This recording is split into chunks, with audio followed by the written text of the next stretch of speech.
గొడ్డలి పార్టీ కూడా సిద్ధాంతాలు ఉన్నాయి.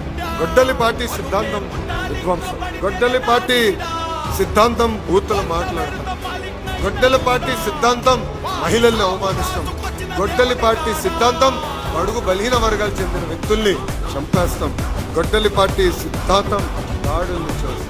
గొడ్డలి పార్టీకి అడ్డంగా నిలబడి పోరాడే ఏకైక సిద్ధాంతం ఉన్న పార్టీ తెలుగుదేశం పార్టీ అని గుర్తుపెట్టుకోవాలి.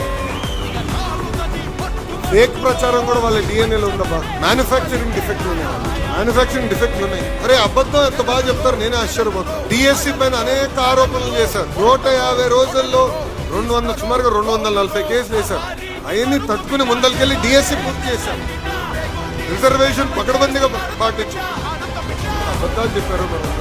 గతంలో డిఎస్పీలు అందరూ ఒకే సామాజిక వర్గానికి చెందిన వాళ్ళకి ప్రమోషన్ ఇచ్చారు. నా అబద్ధం చెప్పి నిజం చేశారు. డిఎస్సీలో కూడా చేసే ప్రయత్నించారు స్పోర్ట్స్ కోట. అంటే అబద్ధం ఎంత బాగా చెప్తారో చూడండి. నిజం కూడా మనం అంత బాగా చెప్పండి.